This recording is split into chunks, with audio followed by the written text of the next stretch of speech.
Mes amis, bonjour et bienvenue dans cette vidéo. Aujourd'hui, on va parler un peu de Terraform. Là, c'est une solution qui permet de gérer l'infrastructure cloud, que ce soit du Azure, d'AWS, du OpenStack, du GCP. C'est vraiment un outil très puissant qui permet de gérer et maintenir une infrastructure et garder son état. Donc voilà.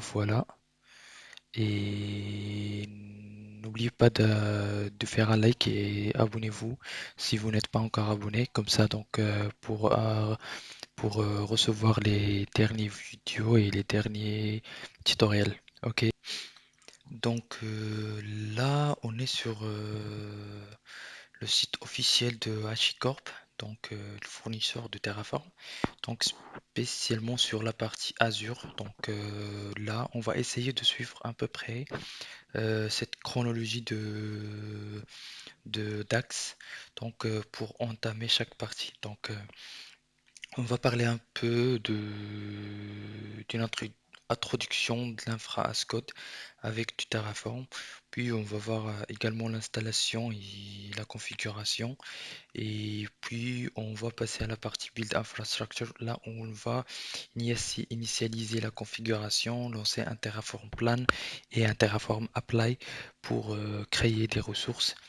Ok, après, on va voir comment l'infrastructure est gérée, donc en faisant des changements sur cette infra qu'on a créée et voir comment Terraform va se comporter face à ces changements.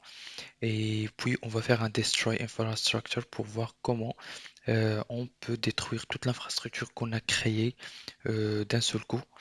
Et faire un clean-up sur une région, sur une souscription.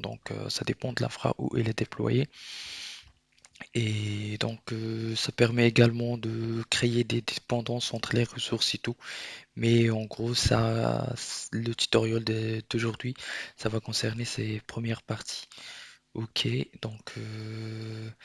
là, normalement, quand on parle de l'infra as code, c'est le fait de gérer l'infrastructure avec du code. Le fait de représenter toutes nos ressources qui sont créées au niveau du cloud, donc sous format de code et de ressources qui sont déclarées sous un format Terraform.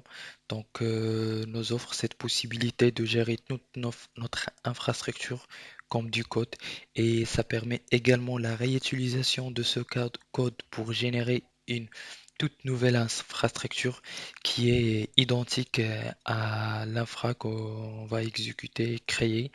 Et donc, ça permet donc la réutilisation et le versionning du code également. C'est qui est quelque chose qui est très important. Pour suivre l'évolution de l'infrastructure et voir comment on a pu développer notre infrastructure. Pour l'installation de Terraform, c'est assez simple. On vient sur le site de téléchargement de Terraform, là où l'on peut trouver Terraform qui correspond à notre système d'exploitation. Je vais voir le mien. C'est celui-là. Ça va me télécharger le Terraform 0.14.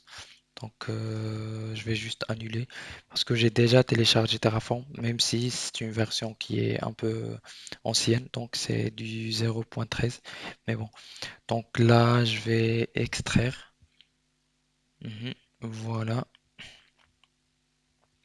Et on prend le point exe et on va dans le disque C, programme, et normalement, on doit créer un fichier Terraform. Et ici, on va mettre donc euh, notre terraform.exe dans ce fichier.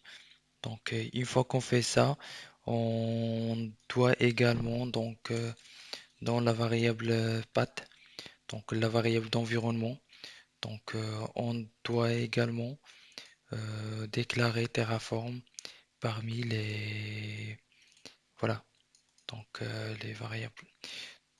Ce qui nous permettra de lancer des commandes Terraform. Donc vous voyez, si je mets Terraform-V, donc ça me retournera donc la version de mon Terraform. Donc c'est du V0.13.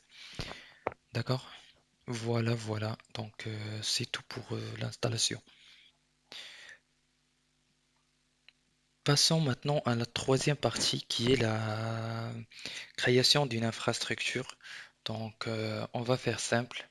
Donc là, normalement, pour ce faire, on va créer un petit fichier .tf donc qui va avoir donc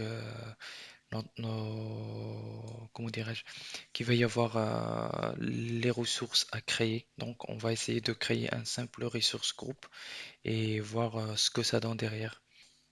Alors là, on va passer à la troisième partie qui permet de créer donc l'infrastructure donc via Terraform en utilisant des commandes Terraform Plan et Terraform Apply. Donc là, tout d'abord, on va créer un fichier d'extension .tf, donc ce qui veut dire Terraform. Et donc, on va créer la première partie qui est provider. Alors, provider désigne qu'on va créer donc des ressources de type Azure RM. Et donc, on spécifie la version et on spécifie également le tenant ID et la subscription ID. Donc, on va mettre tenant ID égale. Tac. Donc, je vais aller à ma souscription et prendre le tenant.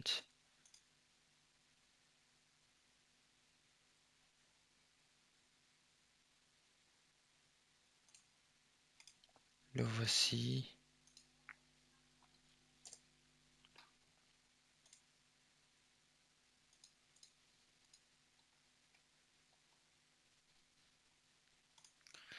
Ok, on a subscription. Donc, ça c'est tenant ID et subscription ID. Donc là, la souscription.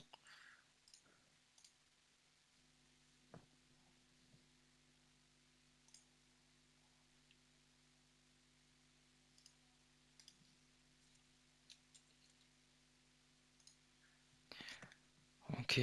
Donc, une fois qu'on spécifie donc le tenant et la souscription, donc ça c'est pour le contexte Azure. Donc, on peut prendre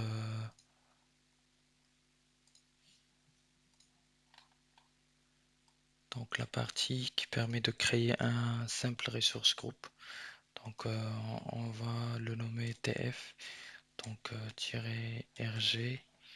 Donc ça c'est pour identifier la ressource dans les scripts, mais le name, donc pour c'est le nom du ressource group qui va être créé dans l'infrastructure. Et là on va le créer dans la région West Europe. Donc voilà. Ok. On va le mettre ici, on crée un dossier, donc Terraform.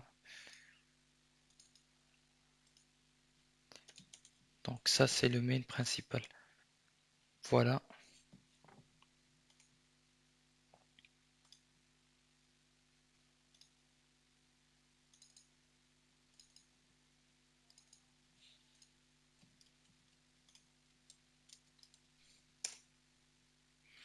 Donc ici on va mettre un Terraform init.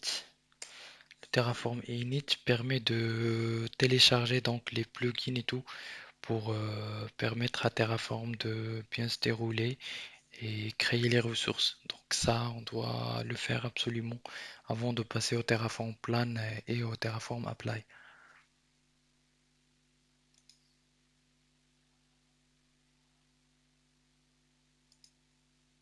Ok, donc voilà, c'est Terraform has been successfully initialized. Donc tout ce qu'on va faire après, c'est Terraform plan out et on met test rg-plan.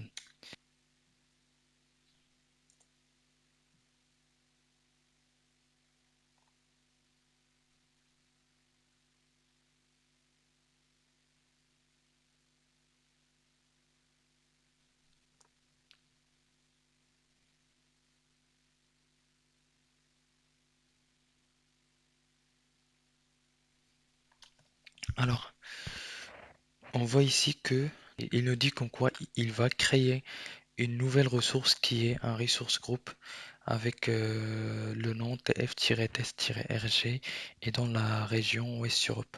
Et donc là, voilà, l'output du plan, c'est one to add. Ça veut dire une seule ressource à ajouter, zéro ressource à changer et zéro ressource à détruire. Et là, donc, il dit que puisque vous avez mis l'output du plan dans un fichier, donc vous pouvez donc tout simplement utiliser ce fichier de plan pour le apply. Donc c'est ce qu'on va faire. Hop.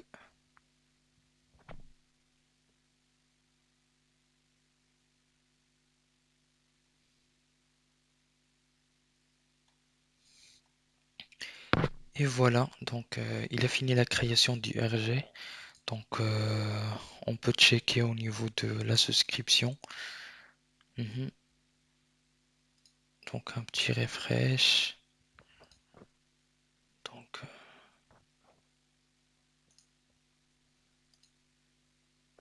voilà, donc ça c'est notre resource scoop. Donc ça, donc ce qu'on a fait jusqu'à présent, donc c'est assez simple. Donc là, on peut par exemple faire des changements au niveau du resource group. Donc on peut ajouter des tags comme ça. Donc j'ai oublié un égal ici et je peux mettre donc là environnement euh, test. Ok. Et on va relancer le Terraform plan.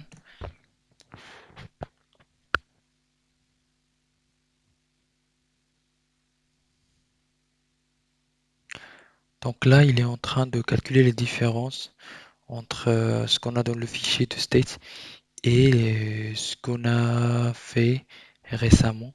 Donc voilà, donc si on voit l'output du plan, on voit que 0 to add, c'est-à-dire il n'y a aucune ressource qui va être ajoutée, mais il y a une ressource qui va être changée ou bien modifiée. Donc là, et on voit bien, quand on voit un plus, donc ça veut dire que ça c'est la mise à jour qui va y avoir lieu. Donc voilà. Pour appliquer ce changement, on va lancer notre Terraform Apply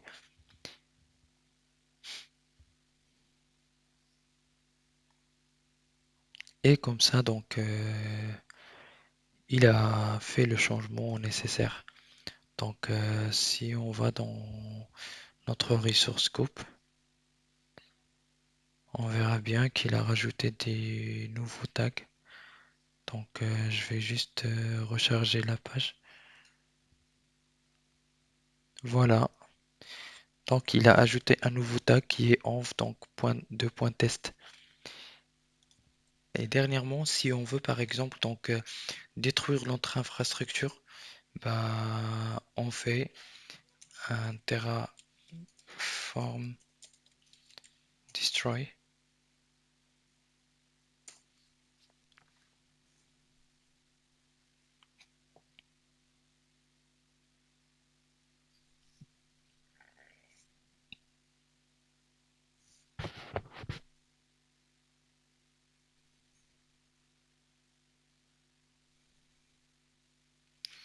Donc là, il dit comme quoi qu'il va détruire une seule ressource. Donc yes,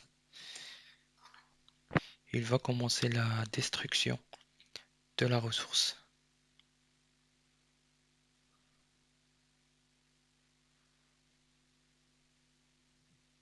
Destroying, still destroying. Donc ça prend quelques secondes pour la suppression.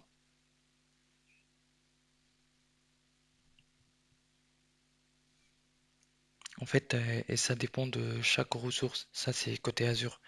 Donc, si la ressource, par exemple, si on a du batch account, ou bien du VMSS, ou bien des ressources qui sont très compliquées, donc ça prendra beaucoup plus de temps que pour un simple resource group.